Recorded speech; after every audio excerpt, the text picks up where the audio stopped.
Ladies and gentlemen, speaking for myself, I am very relieved that Professor Julian Cobbing is safely among us this evening, because without him the proceedings would be like Hamlet without the Prince of Denmark. And as a non-historian, I'm also relieved to know that he really exists. His major intervention in the Mfecane debate has given him an almost mythical persona, a latter-day Shaka that has sent his roads-based amabuto in all directions, creating mayhem amongst the peaceful agro-pastoralists, both the uplands and the lowlands. Whether our discussion of the Mfecane will be Eurocentric or Afrocentric remains to be seen. All I know is it's going to be Cobbing-centric. And now I call upon him to take up his particular well-honed Mshlobagas, which for those of you who don't know is the war axe of Rider Haggard's famous Black Hero in King Solomon's Mines, and smite the Amalekites hip and thigh. Thank you.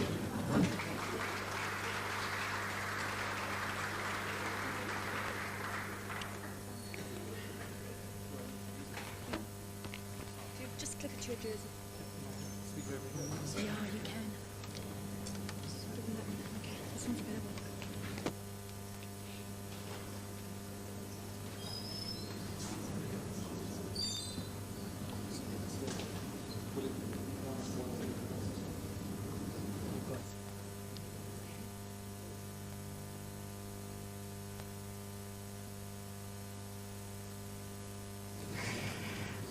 Please forgive all these adjustments. I suppose my job is to be provocative and to open things provocatively.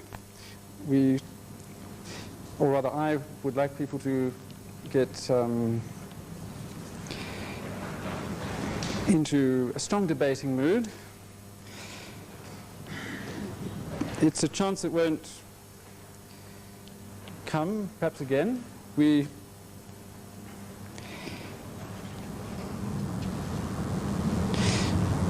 I want to ensure that the essential principles of the debate are understood right from the very beginning, so that there can be no misunderstanding about what is being argued. We would very much like it if you could express your viewpoints about these matters in the next 2 or 3 days, one way or the other. We'd like some resolution to the debate. It shouldn't be too gentlemanly. I think you should not be afraid of speaking your mind as firmly, if not as abruptly as you can make it. We will reply according to the same ground rules.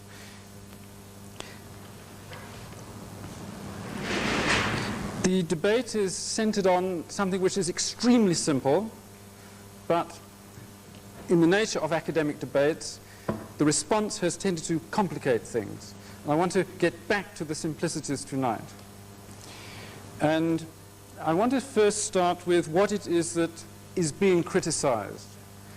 A thing called the Mfecane. We spell it these days in small letters. We do not italicize the word Mfecane. You can pronounce it as cack-handedly as you wish, because it's not an African word, and we insist on inverted commas. This is a transitional phase before the word disappears completely from the books, the essays, conversation, conferences, and that sort of thing. But nevertheless, we must start with what it is, because there has been some adjustment in definitions going on recently. I'll come to that. The Mfecane is this Zulu explosion, which I've tried to draw on this overhead projector map. You can see there, and you can read this in just about any textbook, school textbooks or university textbooks, that the Zulu exploded while Shaka was king of the Zulu in the early 19th century, from about 1815. And they sent neighboring groups off in all directions, some south like the Fingo, some west like the Ngwani, some north like the Ngoni. It set up a pattern of movements throughout the subcontinent, Some Ngoni groups went up as far as Lake Victoria. It affected everything. Let me say that this concept emerged in settler mythology in the 1830s. But this word Mfecane was only coined by a white man in 1928, exactly 100 years after Shaka was assassinated. But even then, the word was not really taken up by academics. It only became popularized and universalized and went into the hairdresser salon and the other places where ordinary people who are not academics and study history read these things, into the cinema and so on. It only went into those places in the 1960s with the publication of Omar Cooper's Zulu Aftermath. You'll find that people who are at university in the 1950s or at school in the 1950s very often haven't heard of this, but from the late 60s onwards, nobody has not heard of it. That pattern is straightforward. In fact, its straightforwardness is one of the major reasons why it's been so popular. Even an idiot can understand it. And of course, myths are for idiots. For us, in other words. But when you accept this pattern up there, the Mfecane, when you accept it, this is what you also accept. This is the little writing at the bottom of the page, which you accept by definition when you accept the Zulu-centric Mfecane. You accept that Africans, because of the Zulu, depopulated the Transvaal, the Orange Free State, Natal. You accept that. You accept that Africans, the Mfecane, created ethnic nations in rebound from the Zulu, the Sotho, for example, or the Ndebele, or the Swazi. They were all created by the Mfecane. They all emerged during that period, that phase of history. You also accept that these ethnic nations, which were caused by the Mfecane, came to constitute the nuclei of the later Bantustans. Therefore, and this is the reasoning, and let me say this is stated quite clearly in school textbooks, the modern Bantustans go back to Shaka. Or otherwise, Shaka created the Bantustans. Or he set history into motion leading to the Bantustans. It wasn't us that did it. It was them. You're also accepting this idea that blacks are inherently violent. They do this sort of thing. The Zulu are Zulu because they are Zulu, obviously. And therefore they need to be rescued by civilization. You accept that. That's the whole major theme of South African colonial mythology. All those things you accept.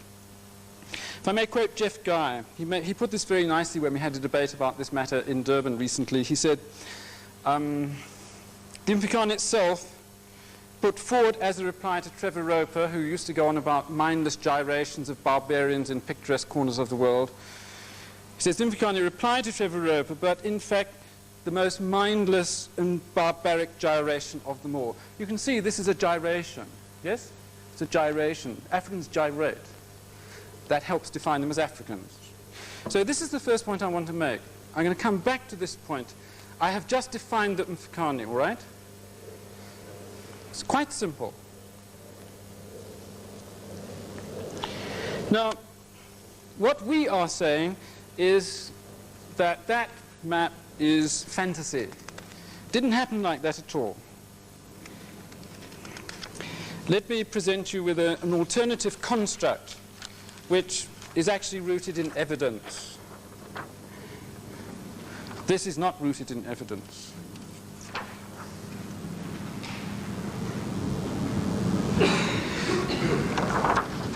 You'll see there 2 or 3 stark differences. The first is that the Zulu have shrunk in size somewhat considerably. The Zulu aren't the center of the world at all. The Zulu in a blue ring are in fact paralleled by a grouping of other blue rings. You can see them, the Sotho state of Mshweshwe in the Caledon, Lesotho area, the Swazi in the Swaziland area, the Pedi in the northeastern Transvaal, the Gaza in the lower Limpopo Valley. What we have done here is to reduce the Zulu and elevate the others into parallel formations, so that we can see that the Zulu are one of a number of sister formations that emerged in this era. They didn't cause anything on the big scale, in the same way that the Swazi didn't cause anything on the big scale. That's the first thing. I call these things reactive states, but academics are terribly worried about the word reactive. It sounds like too positive. Too much as if Africans can react.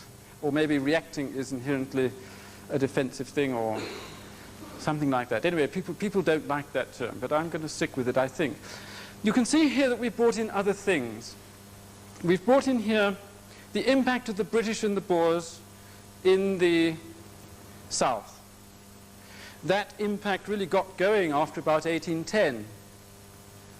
We've also brought in, secondly, the impact of white surrogate groups, the Griqua groups in the Orange Free State area, or what was to become that. These horsemen were raiding all over Transranja to north of the Vaal, causing mayhem and havoc as they raided cattle and slaves. What were they doing with those slaves? They were actually taking them south into the Cape Colony. The 1820 settlers, which you probably heard about, came out in 1820 and immediately craved labor, and therefore the Griqua were slave raiding from about 1822. The timing is, of course, perfect. Thirdly, we have, on the east coast, Portuguese slaving in and around Delagoa Bay, also in Nyambane and other points along that coast. There is quite a debate going on, a micro debate within the larger debate as to when that Portuguese slaving really became significant. But we can go into that in one of the sessions. The main point is it happened, certainly by the 1820s, it was significant. It was causing a lot of problems in the hinterland of Delagoa Bay. And the general counter-hypothesis is, in a sentence, that the Zulu and the other defensive states, all of which were of the same type, were in response to these penetrations of what one can in the jargon call the impact or the penetration of the world economy in the colony from the bay. The slaves, by the way, taken out of Delagoa Bay were mostly going to Brazil, but quite a few were also going to sugar plantations in the Indian Ocean.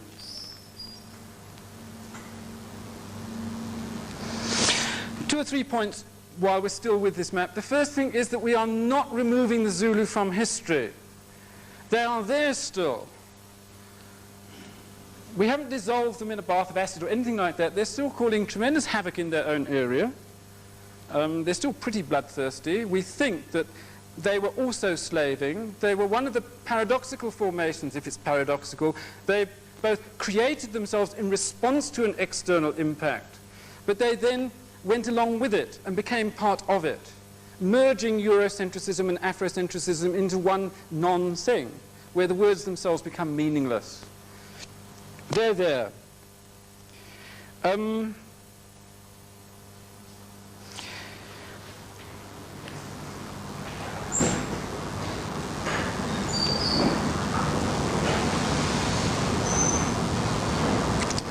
The other point I'd like to make while we've got this map up is that you can see here that South African history is not unique.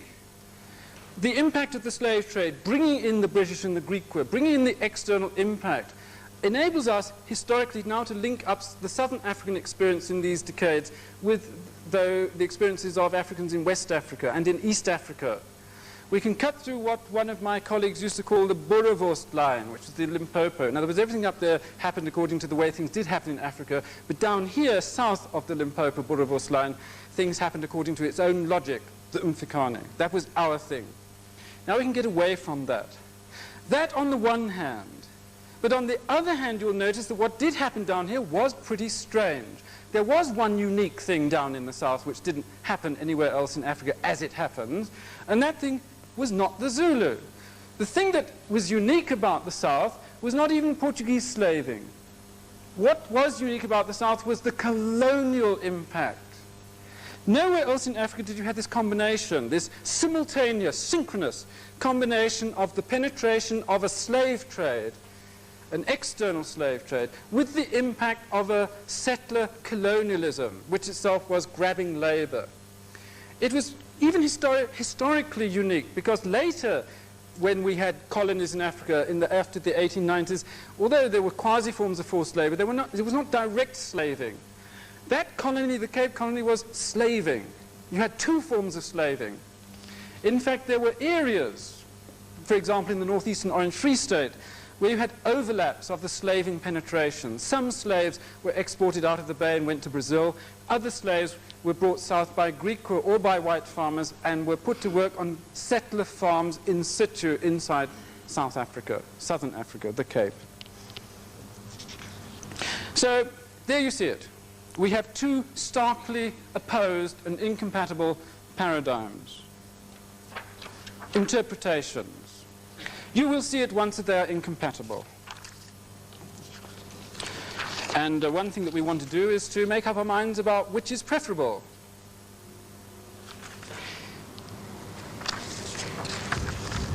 Let me just give you three brief examples. I'm not sure if I have time for three, maybe two. At every micro level of study, you'll find the same incompatibility. It doesn't just occur at the big level. Let me show you the Mfecane version of the Kololo movements. Here we get down to a bit of detail. I'm not going to overburden you with detail. The Kololo movements are very interesting. According to the Mfecane interpretation, the Zulu explode. They push Shlubi and other groups westwards. They hit other groups like the Tlokwa, who gyrate and, like billiard balls, move in turn westwards. And they hit a group called the Kololo, who started off life in this north-central Orange Free State. The Kololo then, like the fifth billiard ball in the impact, roll on. They cross the Vaal. They gyrate. They're Zuluized because this is a contagious thing. They move south and they start trying to attack the Greek station, frothing at the mouth. They are then turned off by a heroic little band of Greek horsemen and a couple of missionaries who are just doing their duty. And they rebound, because rebounding was one of their characteristics, all the way up to Zambia, where they continue to maraud and gyrate and generally behave like the Zulu. Okay, clear enough, it's simple to understand. Insofar as that's dealt with in the textbooks, that's what you get. It didn't happen like that. Somewhat revealingly, it happened like this. We don't have the finer detail, but we have the broad detail. The Kololo did indeed start off in the north-central Orange Free State. They were hit by something in the southwest. We're not quite sure what it was. It may have been the Taung. They moved eastwards in the opposite direction. They moved into the northeastern Orange Free State, maybe the Bethlehem, Harrismith area. They were then attacked by slavers, not by Zulu, coming from Delagoa Bay or Inyambane, but probably the Bay.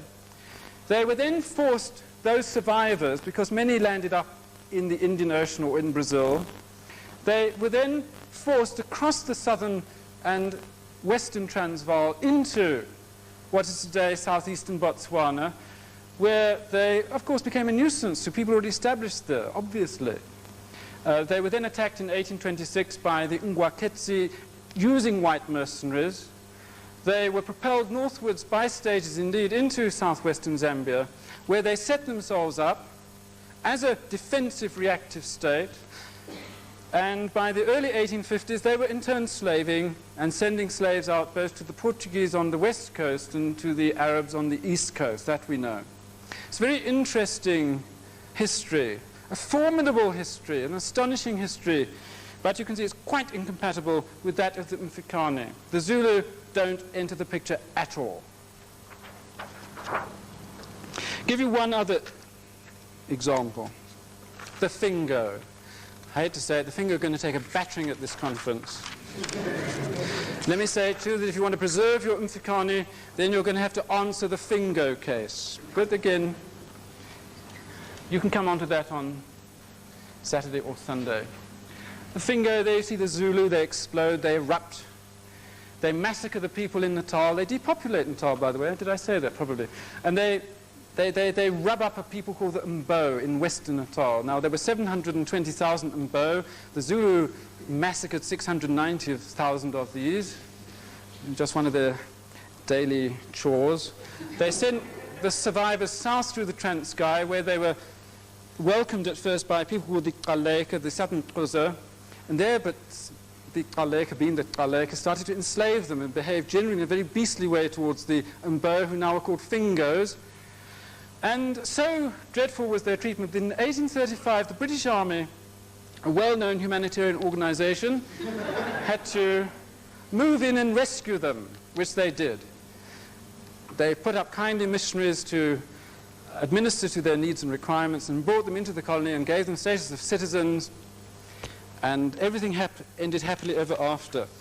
Now, one laughs. This is the point I want to make. People do laugh. But nobody laughed until the past 2 years. This view comes in a 1912 book by Aleph and Whiteside called History of the Ambo. You laugh merely because of the inflection in my voice. But the finest historians have repeated this nonsense right the way down to 1990. I can give you examples. I can assure you it didn't happen like that. What actually happened was a bit more complex and a bit more nasty.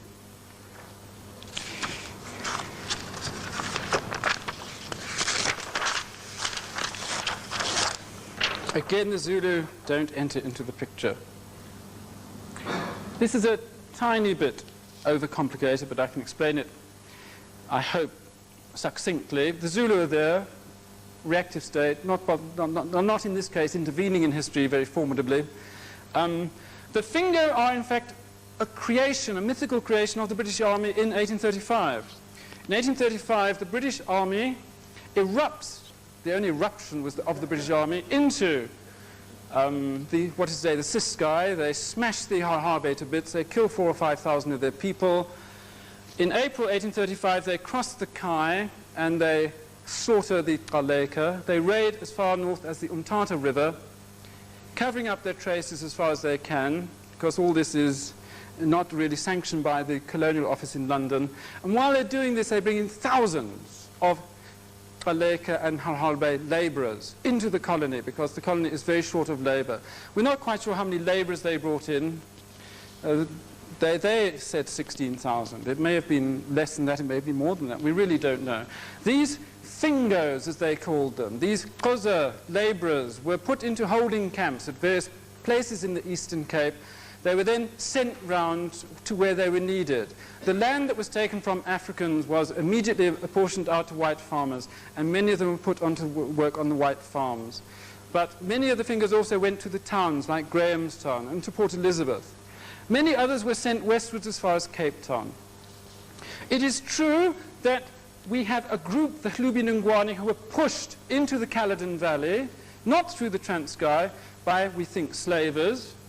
In the Caledon Valley, Jeff Perez disputes this, they were hit by Griqua. Some survivors, the Ngwane, Hlubi, Bele, Zizi, just a few, moved south into what is today the southern Transkei. And some of those were attacked for labour by the British Army in 1828. They were brought into the colony, put into holding camps in 1829, and then they were distributed around the colony, Hlubi Ngwane. And they also became subsumed under the title Fingo.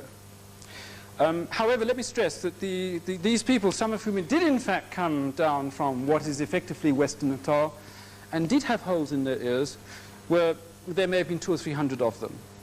All right? All the rest were local Xhosa. So the people, those Fingo from Western Natal, may have been 5%, if that, of the total number, and they weren't pushed south by Shaka. So we can see that a dreadful, dreadful thing happened in 1835. You can read more about it in Alan Webster's paper. Those are just two examples. Let me just give you briefly the third example of the Zulu state itself.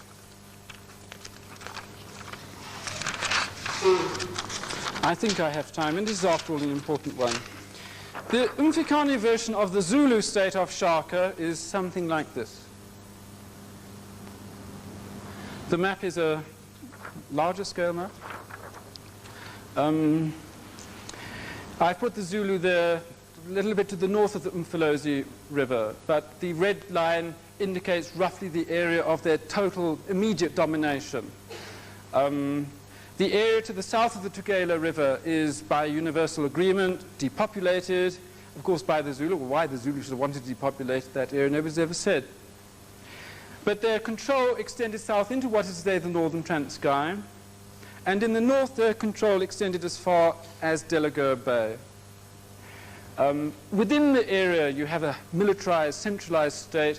Around it you have terrified people fleeing from them. Nothing could be clearer, and nothing could be falser. When you get down to the specific example of the Zulu, I've got my last map, you see a rather more complicated picture. You will see a more detailed map in my own paper called Overturning the Mfecane. But here's a brief sketch of it. The Zulu themselves are a much, much, much smaller formation. The Zulu grouping began in the north, in the White Umfolozi Valley. I apologize.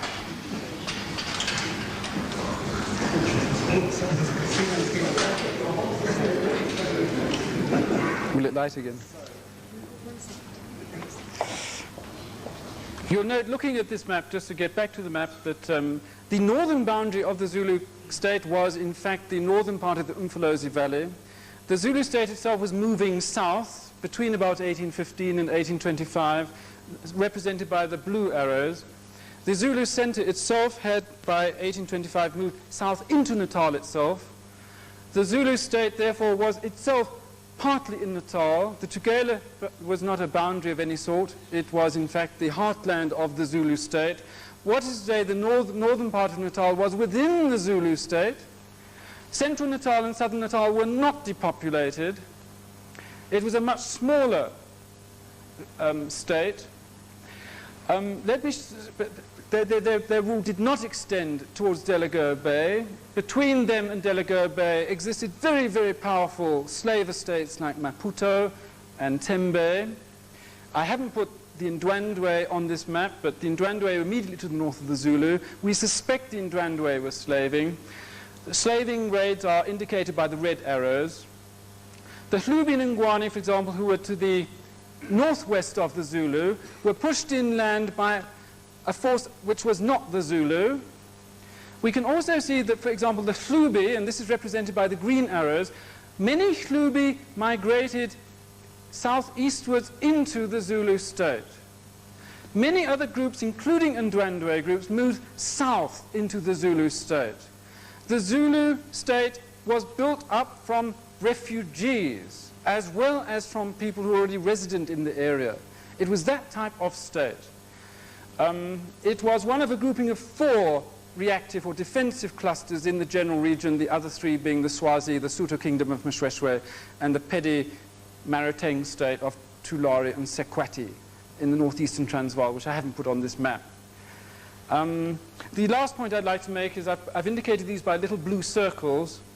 The little blue circles represent mountain strongholds to which other groups migrated for protection for some sort.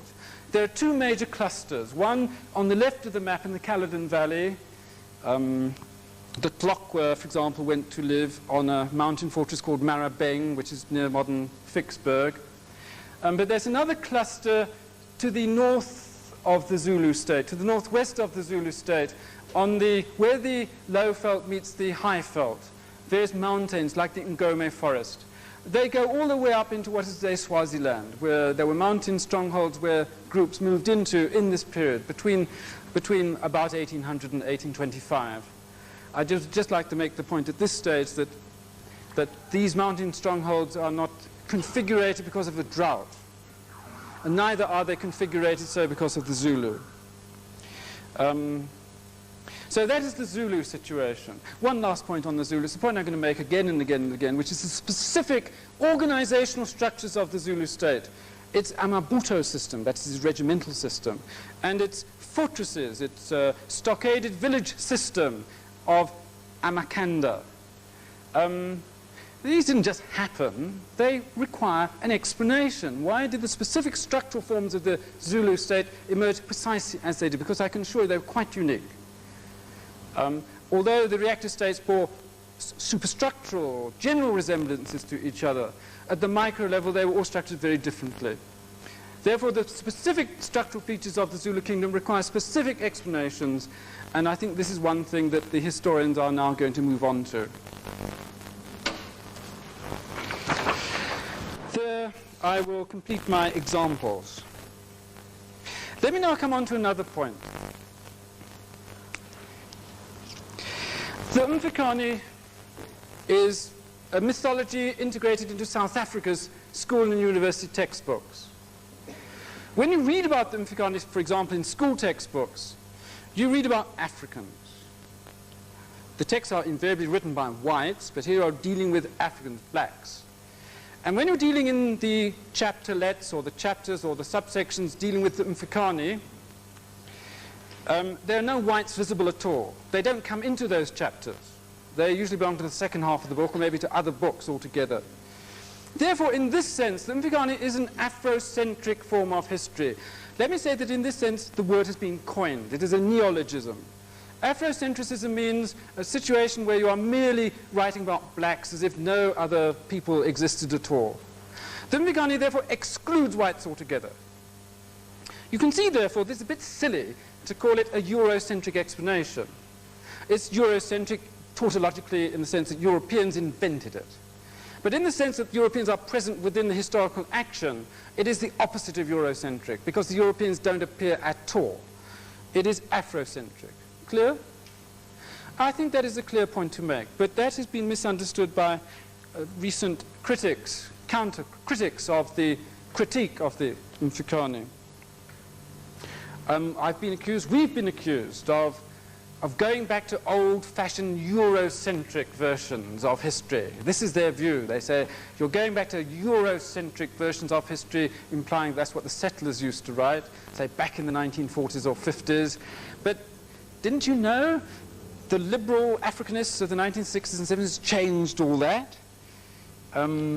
We got beyond that sort of nonsense 20 or 30 years ago. What are you going back to it for? That's what they're saying. Now, my answer to that is then come and look at South African historiography. Come and just look at it. Come and look what existed in Thiel and in Corey. Come and look what existed in E.A. Walker's textbooks. Come and look what existed there in the 1950s. Go and read Omar Cooper's Zulu Aftermath. They're terribly forgetful, these people. They often forget what they actually wrote at the time. You'll find that the liberal Africanists, insofar as such a genre existed of the 60s and 70s, simply repeated the Mfecane. They took over this thing from the old settler mythmakers of the 1830s, and they just developed it, in my view, somewhat mindlessly. They provided a sort of what I would say an Africanist syrup with which the old race pill could be swallowed. That was their only contribution, was to legitimate the idea, to ensure that it spread, to provide a medium by which it could spread. That's what they did. One thing we'd like to get them to accept is that is in fact what they did. But they are very forgetful people.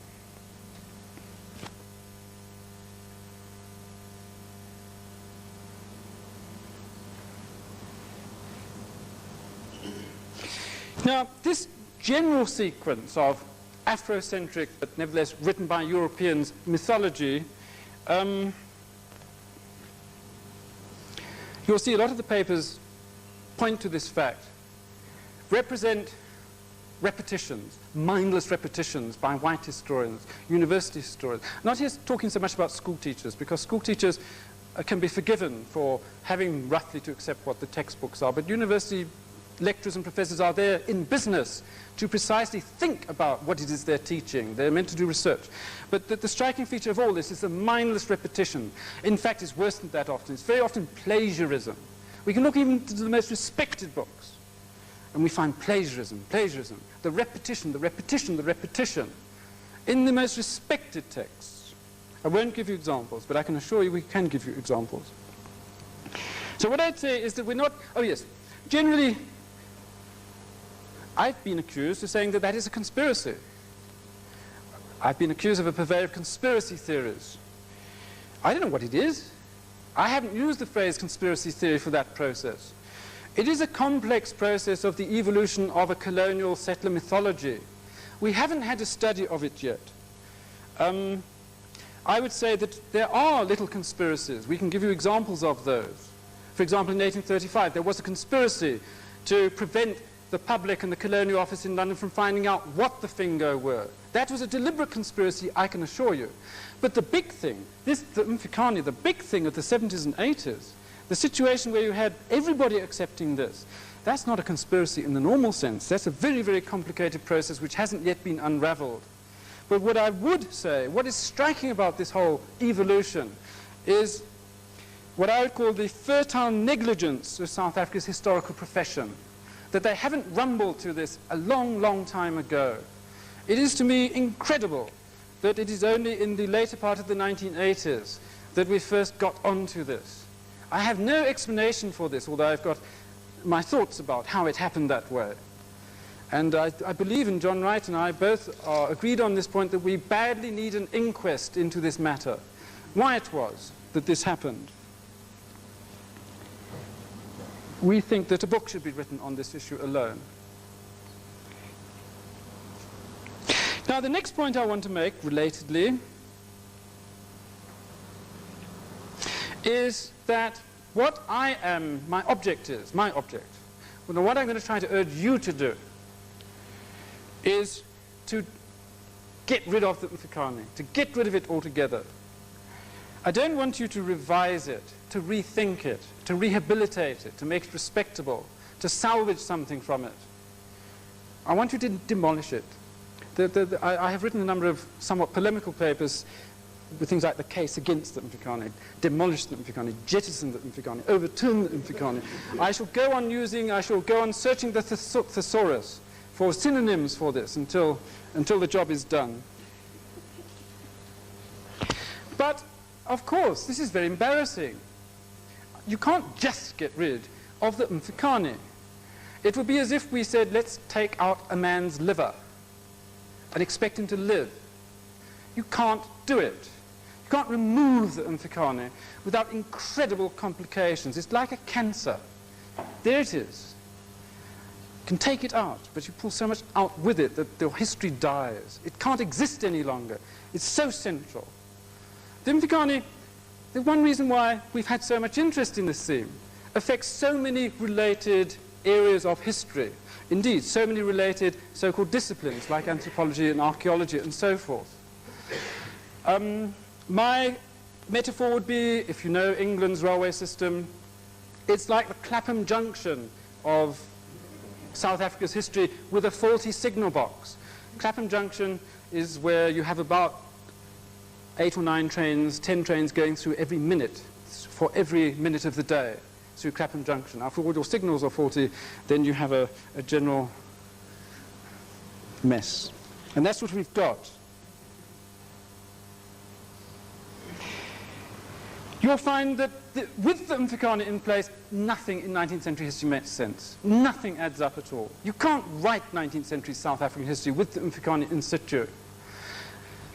Promisingly already, if we take it out, we can suddenly see some things begin to make sense. We can begin to start reassembling this animal, this 19th century history. We begin to make sense of it. Removing it, however, throws up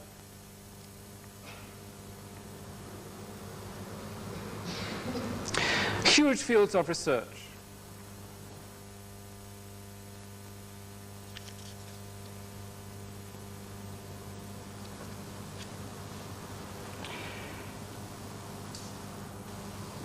At the moment, the counter-hypothesis, the counter-paradigm, as some people are calling it, is at a very, very sketchy stage.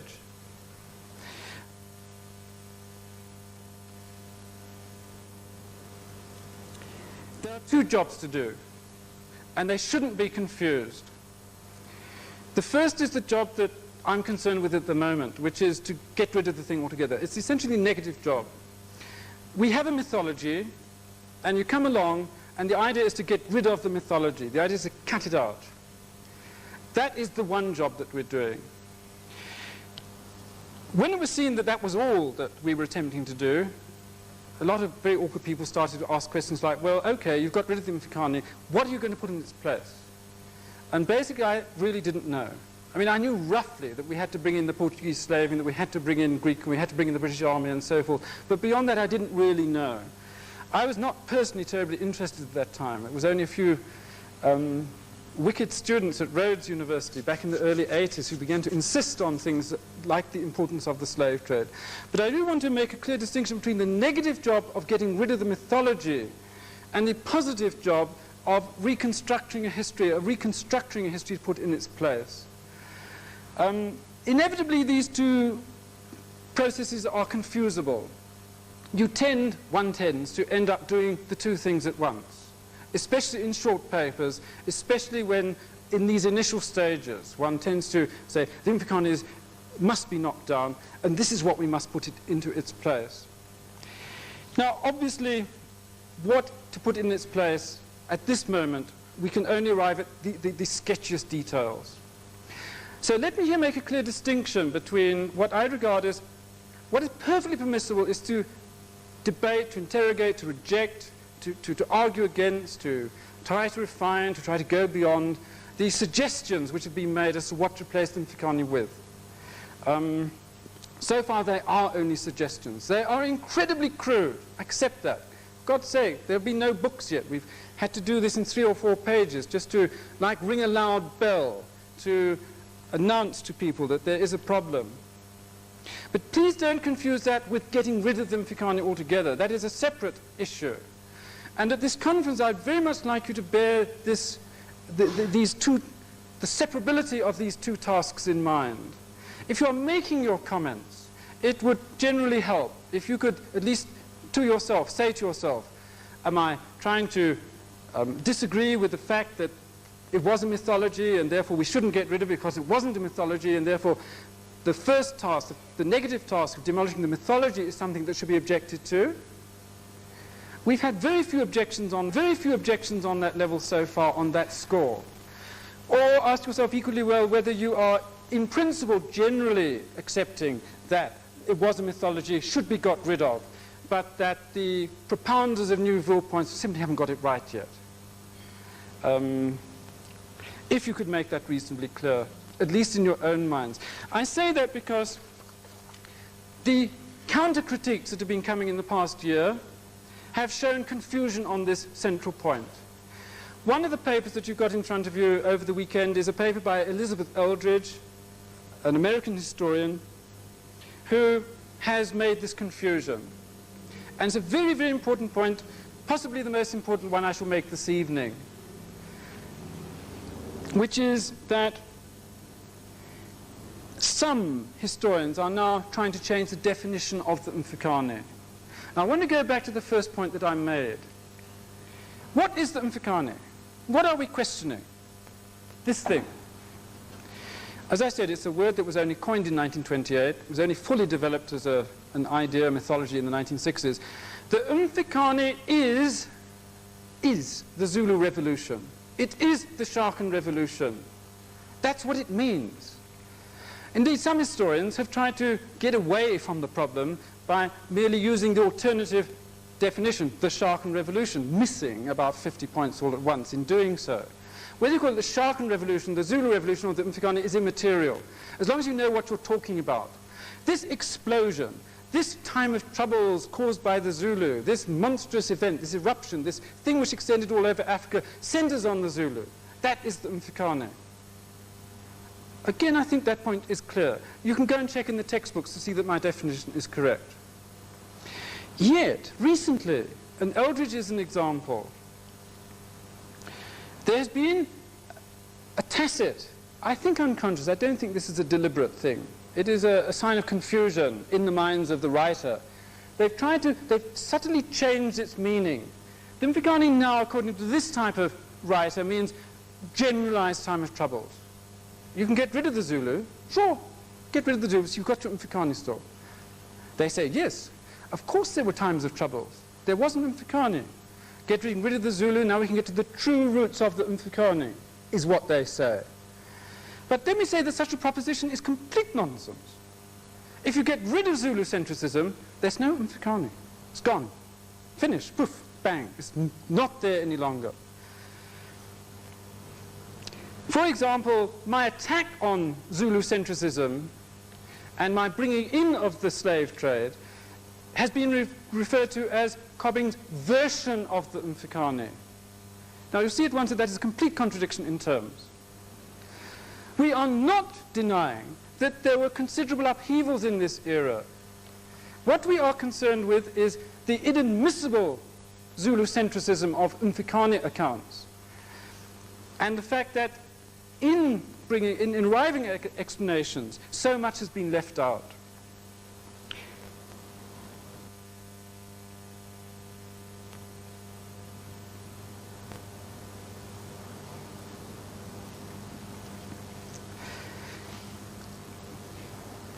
Yes, I say that is the most important point to make. You can't redefine the Mfecane as generalized time of troubles. You can't have an Mfecane caused by the slave trade. The Mfecane can only be caused by the Zulu. Now, a related point is there's been quite a bit of talk about two paradigms. There was the Zulu-centric Mfecane, which is your one paradigm, and there is the new, well, what should we call it? Well, insofar as there has been a title for the new approach, it is the interaction paradigm. We are looking at interactions between disparate groups of people who had different color skins. In fact, the new approach is essentially non-racial. You'll find that we've got blacks and whites and so-called coloreds and Greek were all doing the same thing. They're all involved with each other. Eventually, of course, in Southern Africa, the whites come out on top. What we are looking at, rather, is the conflict between two unequal general systems. But nevertheless, is it a good idea to use the word paradigm, both for the Mfecane and for the anti-Mfecane? I think this is quite an important point. We found generally, in fact, we can almost play on this. We can almost seduce you into this. People don't like letting go of their paradigms. It's like rails in which you can walk along. You don't have to think. The Mfecane was one way in which you didn't have to think. Once we remove that, then people start getting psychologically disturbed, very worried about this. But then we present you with a new paradigm. You see, everybody clutches onto it. You see, and then that's all right. You've got a new paradigm. That's okay. Everyone's happy again. And if you're in the middle, then it's a bit confusing. And we can see that process actually happening. From my point of view, one of the most interesting facets of this whole process is the way in which we can almost manipulate it so that people, I don't know, what do you call it, the hegemonic class, the academic profession, I'm not sure, come all to think the same. Everybody is rushing to think the same thing. They only want to think the same. And what I'm suggesting is that that is a thoroughly dangerous situation for us to be in. We can get rid of the Mfecane. That was precisely why the Mfecane survived and developed like it did, because everybody was anxious to think the same. We would say that once you've got rid of the Mfecane, we are in a completely new world. There are any number of conceivable macro interpretations of what happened. Any one of a number of interpretations of micro events. Goodness knows what's going to come out of all this. Goodness knows how it will be written up in 20 or 30 years' time. The only thing I do know is that that won't exist any longer. We call it the abyss. There you are. Get away from paradigms. Move into the abyss. You'll be terrified at first, uncomfortable. It's psychically sometimes disturbing. You've got to be, in a way, strong to survive in it for very long. But once you're in it, all sorts of exciting things happen to you. Lastly, there have been two general criticisms which I think it's important to isolate at this stage. The first is that we are not dealing with internal African trajectories. True enough, we haven't spent enough time on that yet, but please don't think that we are disregarding those.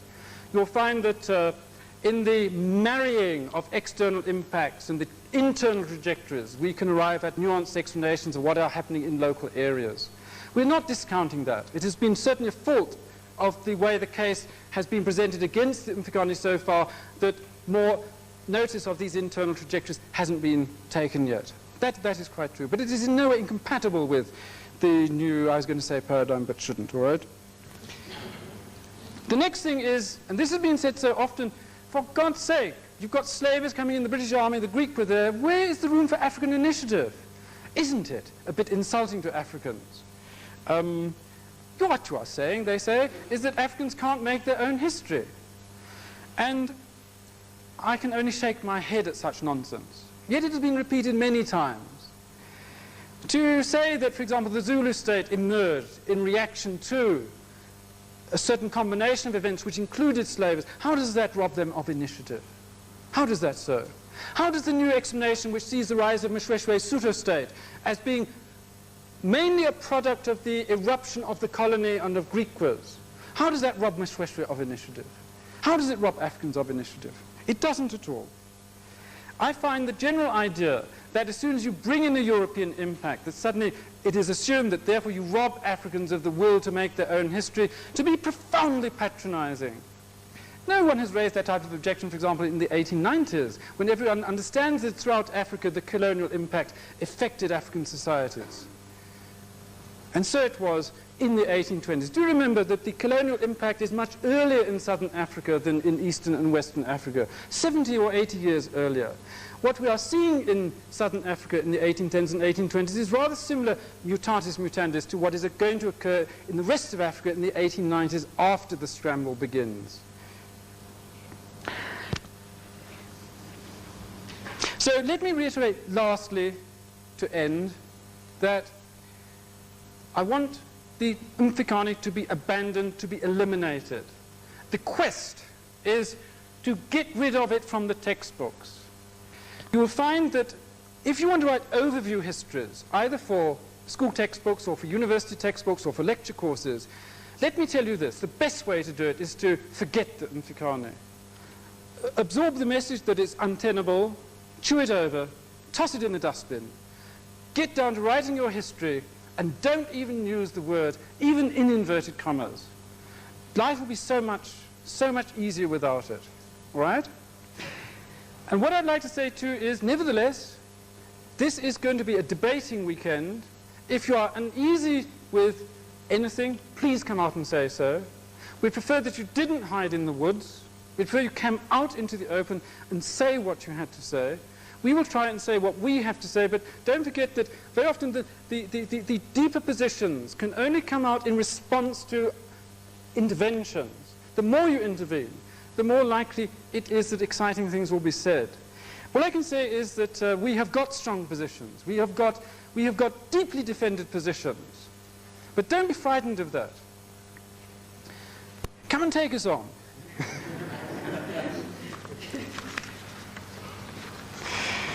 Thank you. Explosion that took place, supposedly took place in the 1820s, as a result of the supposedly explosive emergence of the Zulu kingdom under Shaka. Okay, now moving on to the debate quickly. Just a couple of points first of all.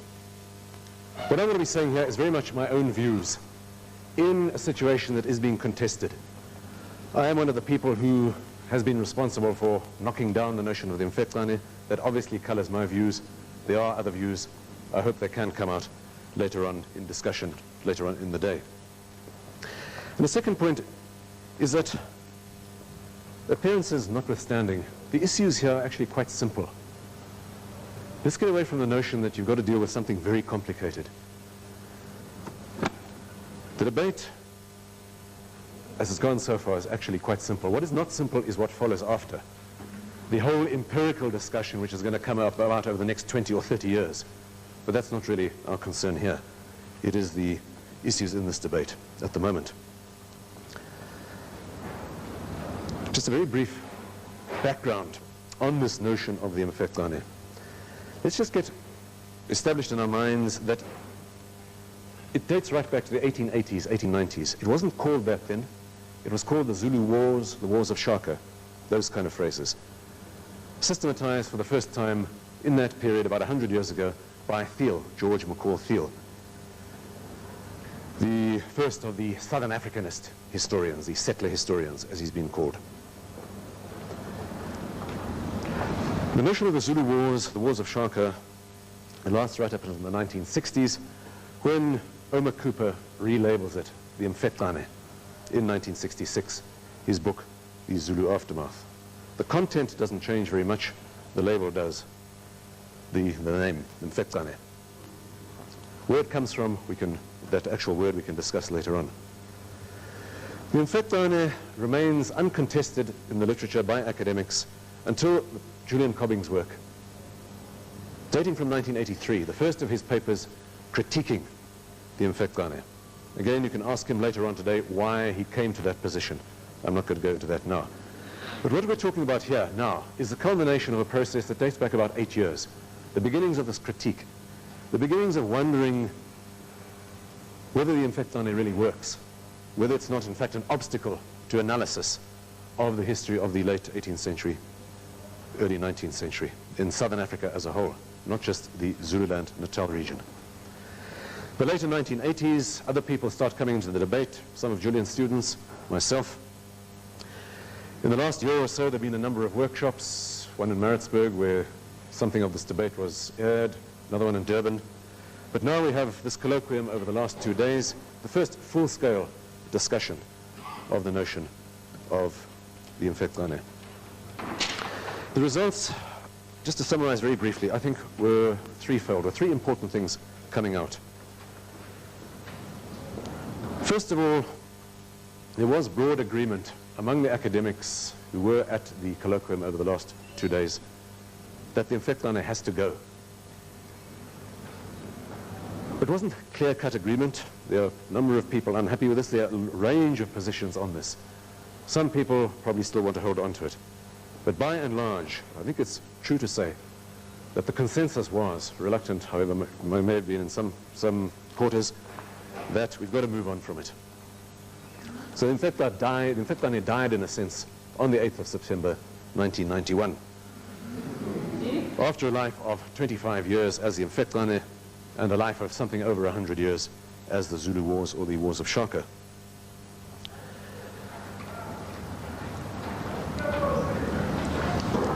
The second thing emerging was why?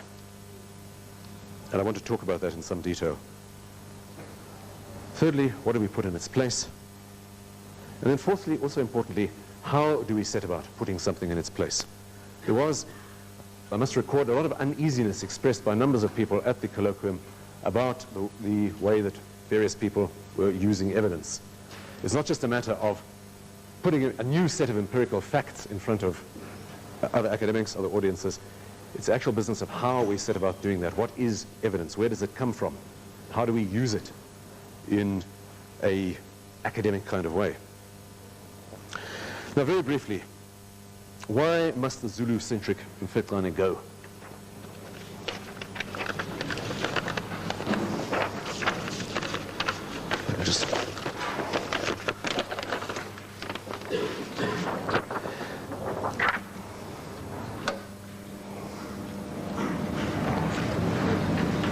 Is that focused?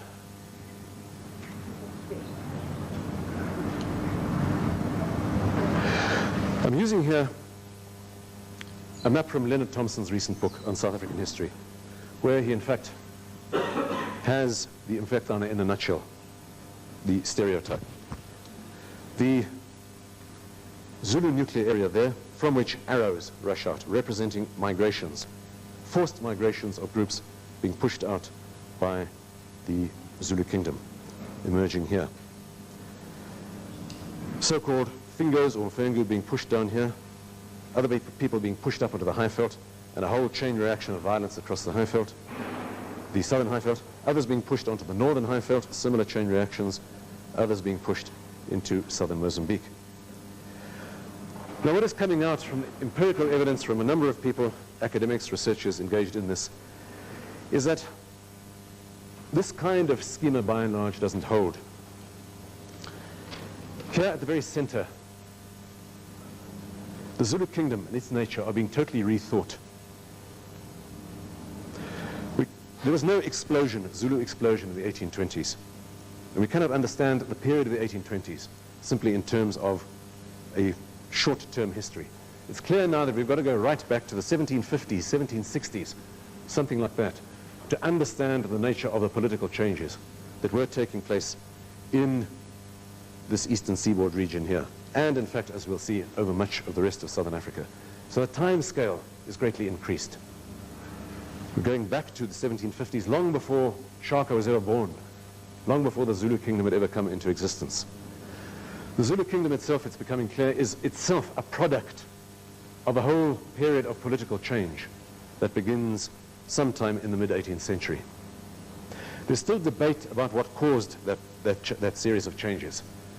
I myself, like a number of other people, think that it had to do with the expansion of the ivory trade from Delagoa Bay in the late 18th century, within a cattle trade, and then, as Julian Cobbing has stressed, a slave trade on top of that in the early 19th century. But these issues are still very much up for debate. What is not really up for debate is that length of time scale. We've got to go back to the mid-18th century and look for causes that had nothing to do with Shaka and the Zulu. And then if you look at each of these individual arrows, these supposed forced migrations stemming from this nuclear area, the supposed nuclear area, you find either that they collapse completely or that they have to be very heavily modified. The Zulu did not raid into Natal, as they're commonly supposed to have done, and depopulate the place. Natal was not actually depopulated. I've written a whole PhD on the subject and come up with a rather different view. Numbers of people remained in Natal. Yes, the Zulu were a factor in the politics of the period.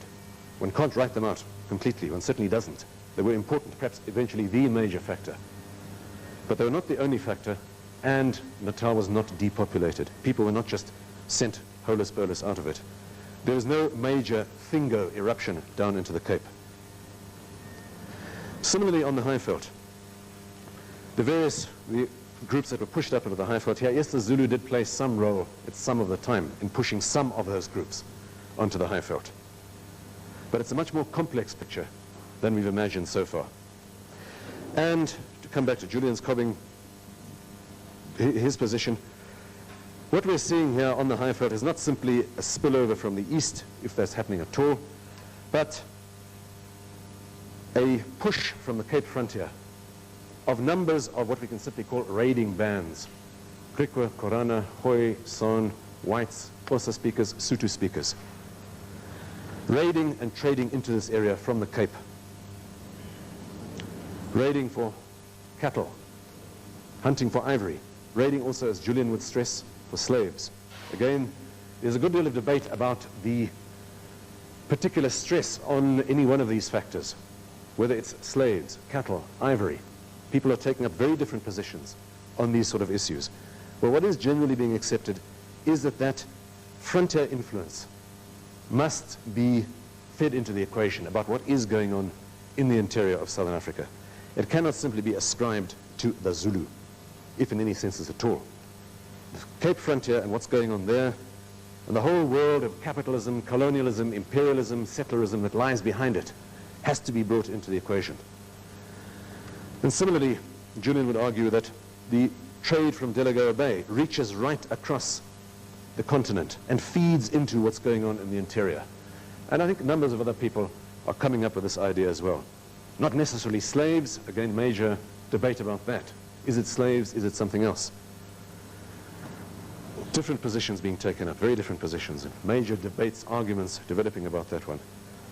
But again, the notion that in the later 18th century, the long-distance trade from Delagoa Bay was reaching deep into the interior. And if I had a larger map, I would be showing now how other researchers are actually feeding in Namibia, Botswana, and places north into this whole scenario as well. So what we're getting, as well as a much longer time scale, is a much wider space in which to reconceive of the history of Southern Africa in this period. We're not just focusing on this area here, the Zulu bursting out from the east. It's Southern Africa as a whole, not just South Africa, Southern Africa, in which these forces from outside were having all sorts of effects, depending very much on local conditions. What those local conditions were, we've hardly started debating about. But what's coming together now is the notion of internal trajectories inside African society feeding into being affected by these external forces. A much more complex picture than the old Mfecane. The Zulu, of course, still survive. They're very important in this region here, but they can be seen now as simply one of a number of important actors, not the prime actor.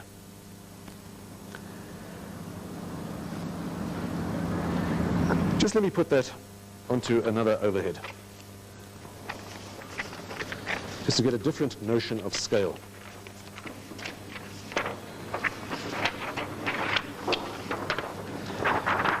Let's get away from that east coast and take a look at this kind of scale.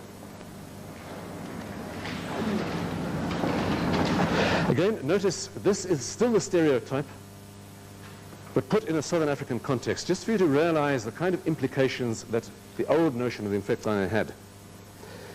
There is the Zulu explosion over there. By itself, notice. Here we have the expansion of the Cape, and by implication, white history. We have a segregated history, and this is one of the fundamental products of this whole notion of the Mfecane. It segregates out what was happening in this part of the continent with a supposedly Zulu-centric focus from the expansion of these external forces. We have a history segregated something like that, there and there. An embarrassing overlap on the so-called frontier between whites and Xhosa here, frontier wars, but nevertheless, black people are supposed to have had their own barbaric thing in the interior, these savage wars, while whites, in the older paradigm anyway, were bringing civilization at this end of the frontier, at this end of Southern Africa. Just to modernize that, we now have this kind of scenario.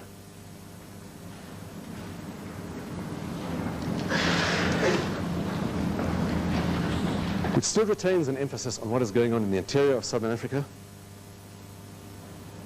Regional studies remain very important, local initiatives, the internal trajectories of African societies, but also puts more emphasis, much more emphasis, on these external forces.